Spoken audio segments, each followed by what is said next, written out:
আজকে থেকে আমরা সাস্ট ভর্তি পরীক্ষায় বিগত বছরগুলোতে আসা প্রশ্নের সমাধান কাজ শুরু করব। তো এরই ধারাবাহিকতায় আজকে আমরা শুরু করব পদার্থবিজ্ঞান প্রথম পত্রের ভেক্টর অধ্যায়টি। তাহলে প্রথমে যদি আমরা খেয়াল করি যে কোন সালে এই অধ্যায় থেকে কয়টি করে কুইশন এসেছে। তাহলে আমরা প্রথমে যদি দেখি লাস্ট বছর যেটা 25-26, এখানে কোনো কুইশন আসেনি। 24-25-এ একটি, 19-20-এ একটি, 18-19-এ আসেনি, 17-18-তে দুইটি, 16-17-তে একটি, 15-16-তে আসেনি, 14-15-তে আসেনি, 13-14-তে দুইটি, আবার 12-13-তে আসেনি, 11-12-তে আসেনি, 10-11-তে আসেনি, 9-10-এও আসেনি, 8-9-এও আসেনি, 7-8-এ আসছে একটি, 6-7-এ আসছে 6-7-এ আসছে একটি। তাহলে এখান থেকে আমরা দেখতে পাচ্ছি যে কোনো কোনো বছরে ভেক্টর অধ্যায় থেকে কুইশন আসতেছে, আবার কোনো কোনো বছরে আসতেছে না। তাহলে ভেক্টর অধ্যায় কি কম গুরুত্বপূর্ণ? না। সাস্টের জন্য, সাস্ট ভর্তি পরীক্ষার জন্য ভেক্টর অধ্যায়টি খুবই খুবই গুরুত্বপূর্ণ। কারণ এই অধ্যায় থেকে সরাসরি কুইশন আসলে তো আসলোই, না আসলেও নিউটনিয়ান বলবিদ্যা যেটা আছে ওই কুইশনের সাথে ভেক্টরের কিছু কনসেপ্ট কম্বাইন করে দেওয়া হয়। আবার ওই স্থির তড়িৎ যেটা আছে ওইখানেও যে মানগুলো আছে ওইগুলো ভেক্টরে দেওয়া থাকে। সো প্রশ্নগুলো সমাধান করতে ভেক্টরের কনসেপ্ট জানা থাকা লাগে। আবার গতির ক্ষেত্রে একই কাজ করতে পারে। তাই ভেক্টর অধ্যায়টি অবশ্যই গুরুত্ব সহকারে আমাদের সকল কনসেপ্ট এবং প্রশ্ন সমাধান করতে হবে সাস্টের প্রস্তুতিতে নিজেকে ভালোভাবে এগিয়ে রাখতে। আর আরেকটা কথা যে 2019-20-এর পর থেকে 2024-25 পর্যন্ত, ঠিক আছে, এর ভিতরে সাস্ট ছিল গুচ্ছের আন্ডারে। সাস্ট কোনো স্বতন্ত্র ভর্তি পরীক্ষা নেয়নি। তাহলে এই ক্ষেত্রে আমরা একটা জিনিস মাথায় রাখবো, সম্ভবত 21-22, 21-22, 22-23, 23-24, এই তিনটা সেশনে, দুইটা সেশনের, যে কোনো দুইটা সেশনের ভর্তি প্রণয়নের দায়িত্বে ছিল সাস্ট। সো এই ক্ষেত্রে আমরা এই 2 সালের গুচ্ছের প্রশ্নগুলো দেখতে পারি যে সাস্ট থেকে কোন টাইপের কুইশন আসে বা কোন ধরনের প্রশ্ন ভর্তি পরীক্ষায় দেয়, এই ধারণা ভালোভাবে ক্লিয়ার করে নিতে। ঠিক আছে, তাহলে এখন আমরা চলে যাই প্রশ্ন সমাধান। তাহলে প্রথম প্রশ্ন, কোন ভেক্টরের ডাইভারজেন্স 2 × x + y + z হলে ভেক্টরটি কি? তাই না? তাহলে ডাইভারজেন্স মানে কি? অন্তরীকরণকে নির্দেশ করে না? এক্ষেত্রে তো আংশিক অন্তরীকরণের কনসেপ্ট চলে আসে, তাই না? তাহলে অন্তরীকরণের ক্ষেত্রে আমরা কি জানি যে কোনো একটা রাশি বা পদ যদি x⁴n হয়, তাহলে এটাকে অন্তরীকরণ করলে এর পাওয়ার কি চলে আসে? আগে চলে আসে। তাহলে n × x⁴n, আর মাত্রা এক কমে, তাহলে n-1। তাহলে আমরা যে ডাইভারজেন্স মানটা পাইছি এটা অবশ্যই এরকম একটা ভেক্টরের ছিল, যেটাকে ডাইভারজেন্স করলে এর আগে সহগ এই 2 করে চলে আসবে, তাই না? তাহলে আমরা দেখি যে কোনটাকে। তাহলে এটাকে যদি আমরা আংশিক অন্তরীকরণ করি কিংবা ডাইভারজেন্স করি, তাহলে এটা হচ্ছে না, কারণ এর মাত্রা আছে কি 1 করে। আর এটার বি আসতে পারে x² y² z², জেড এর পাওয়ার 1। তাহলে এটাও হতে পারে না, কারণ কি আমার এক্স এর আগেও লাগবে 2, ওয়াই এর আগেও লাগবে 2, জেড এর আগেও লাগবে 2। এখান থেকে তো আমরা এটাই পাইতেছি, তাই না? তাহলে এটাও হইতেছে। সি নাম্বার সম্ভব, x² + y² + z²। তাহলে আমরা যদি এটাকে ডাইভারজেন্স করি, তাহলে কি পাবো? এই রাশিটা পাবো যে 2x + 2y + 2z, দেন 2 কমন নিলে 2 × x + y + z। ইও সম্ভব না, কারণ ও এর মাত্রা এখানে কত 1, তাহলে 2 পাওয়া সম্ভব না। আর এখানে এক্স এর মাত্রা কত 1, তাহলে এখানেও এক্স এর আগে 2 পাওয়া সম্ভব না। তাহলে এটা আনসার হবে না। এখন এর পরবর্তী কুইশন, সুরমা নদীতে স্রোতের বেগ 3 কিলোমিটার/আওয়ার।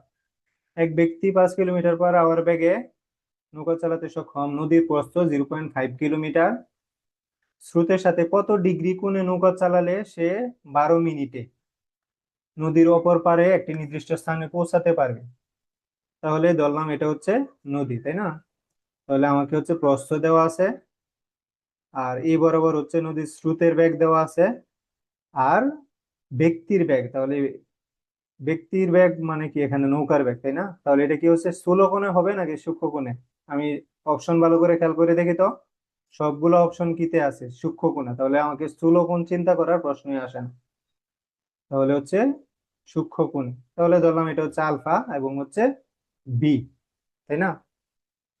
তাহলে আমার ক্ষেত্রে হচ্ছে এই ডাটাগুলো দেওয়া আছে। তাহলে আমি যদি হচ্ছে প্রস্থ বরাবর দূরত্ব নিয়ে হচ্ছে চিন্তা করি এবং এই সময়ের সাথে, তাহলে টি ইকুয়াল কত? টি বাই হচ্ছে বি সাইন আলফা, তাই না? তাহলে এখানে বি সাইন আলফা আমি কিভাবে লিখলাম? আমি যদি হচ্ছে এই স্রোতের যে ব্যাগটা আছে এটা কি হচ্ছে উলম্ব বরাবর বা প্রস্থ বরাবর কি এর কোনো উপাংশ আছে না? কারণ কি উলম্বের সাথে বা প্রস্থ বরাবরের সাথে এটা কি 90 ডিগ্রি কোণে আছে, তাহলে ইউ কস 90 মানে কি 0, তাহলে এই ক্ষেত্রে নাই। আবার ভি, যে নৌকা বা ব্যক্তির ব্যাগটা ছিল, এটা কি, এটা উলম্বের এটা যদি হচ্ছে স্রোতের সাথে আলফা কোণে থাকে, তাহলে উলম্বের সাথে এর উপাংশ কি আসবে? বি সাইন আলফা, তাই না? তাহলে প্রস্থ বরাবর এর উপাংশ কত যাবে? বি সাইন আলফা, আর এটার উপাংশ কত? 0, তাহলে থাকতেছে কি শুধু বি সাইন আলফা, এই জন্য হচ্ছে T equal D by B sine alpha. তাহলে এখন সাস্টে যেহেতু হচ্ছে ক্যালকুলেটর দেয় বা ক্যালকুলেটর এলাও, তাহলে আমরা প্রশ্নগুলো অবশ্যই সময় বাঁচাতে ক্যালকুলেটরের সমাধান করার অভ্যাস করবো বা কম ক্যালকুলেটরের সমাধান করার চেষ্টা করব।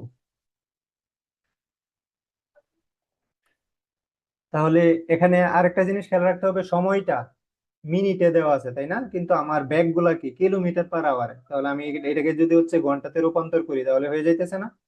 তাহলে সময় দেওয়া আছে হচ্ছে 12 বাই হচ্ছে 60 এত আওয়ার, তাই না? অ্যালফাবেট ইকুয়াল, আর প্রস্থগত দেওয়া আছে 0.5, আর ভি দেওয়া আছে হচ্ছে 5 সাইন আলফার মান হচ্ছে আমরা বের করবো, তাই না? আলফার মান হচ্ছে আমরা বের করব।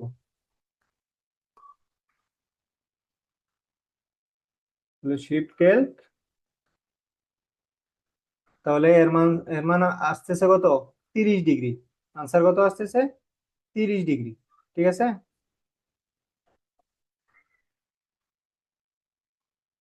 তারপরের প্রশ্ন, যদি এ ভেক্টর একটি ভেক্টর ক্ষেত্র এবং এ ভেক্টরের একক এম ইনভার্স 2 হয়, তবে এটার সাথে নেবলার একবার হচ্ছে ক্রস গুণ, দেন আবার পুরাটার সাথে নেবলার হচ্ছে ডট গুণ হলে রাশিটির মাত্রা কোনটি, তাই না?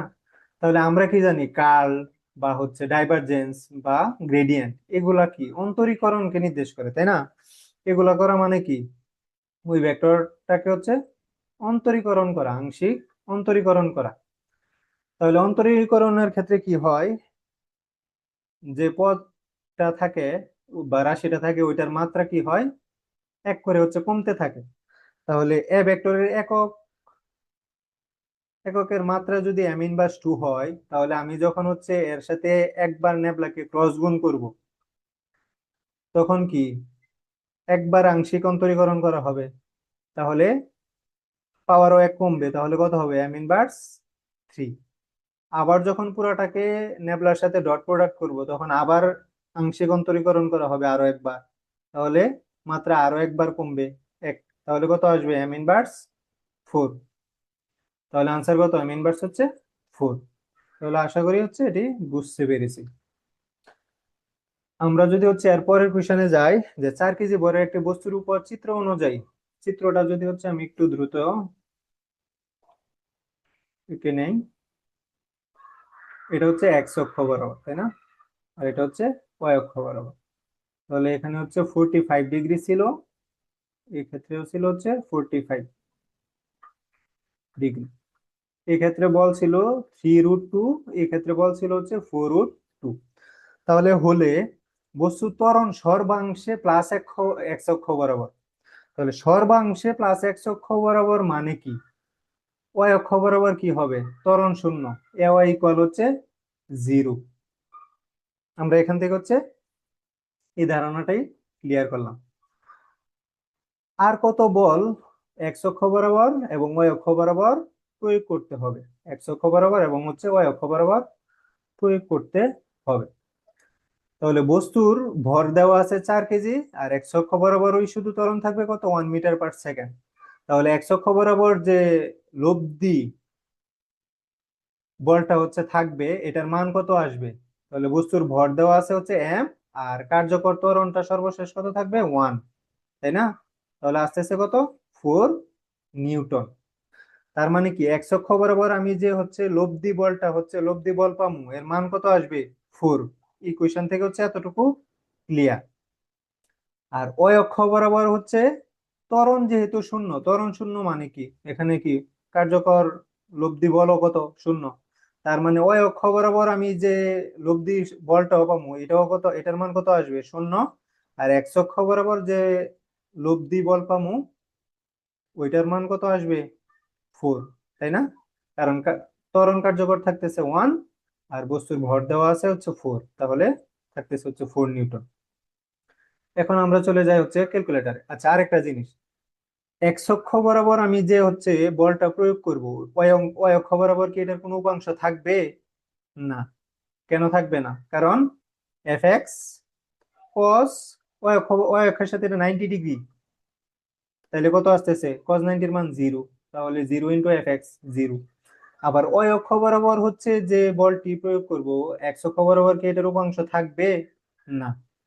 তাহলে এক্স অক্ষ বরাবর যদি উপাংশ কেন থাকবে না, কারণ এফ ওয়াই এক্স অক্ষের সাথে এটা কত ডিগ্রি, 90 ডিগ্রি, তাহলে এই কস 90, তাহলে কত আসতেছে, 0। তাহলে এক্স অক্ষ বরাবর এটার কোনো উপাংশ থাকতেছে না। এখন আমরা এই কনসেপ্টটাকে হচ্ছে কাজে লাগে এক্স অক্ষ বরাবর উপাংশ এবং ওয়াই অক্ষ বরাবর উপাংশকে কাজে লাগিয়ে ইকুয়েশন হচ্ছে সমাধান করব।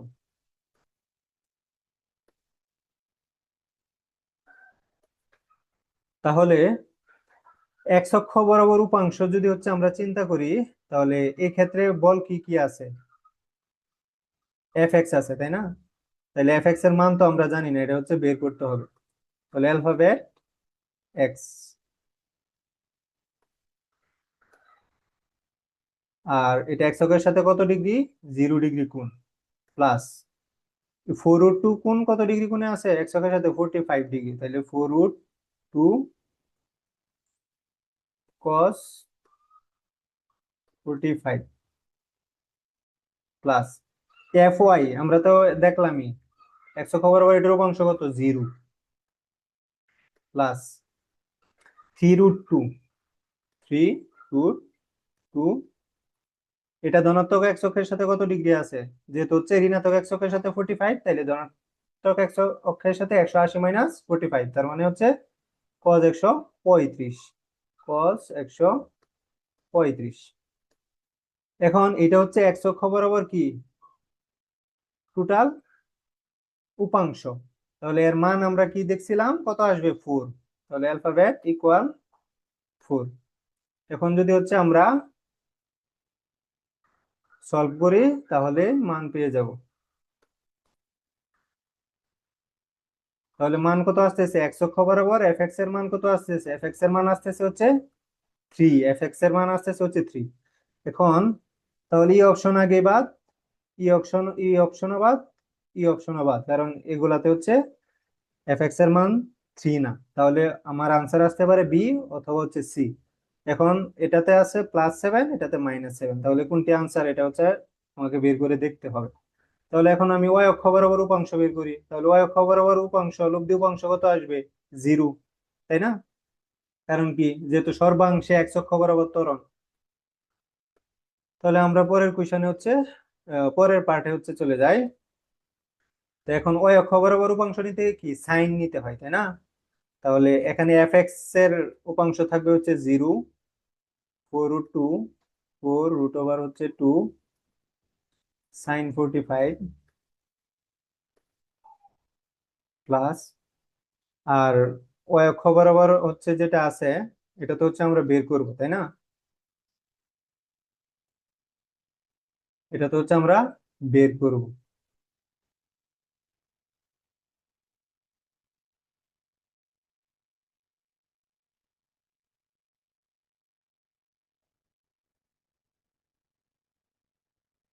তাহলে এটা এক্স অক্ষের সাথে 90 ছিল, তাইলে সাইন 90।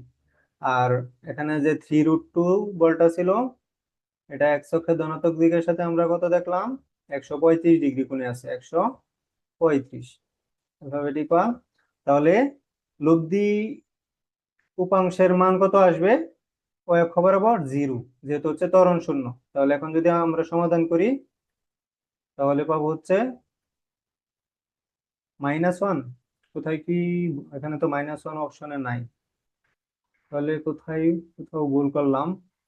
আমরা ভুল করছি হচ্ছে এই জায়গাতে, এখানে হচ্ছে কস বসায় দিছি, তাই না? এখানে হইব কি সাইন না, এই জন্যই। তাহলে আনসার আসতেছে কত,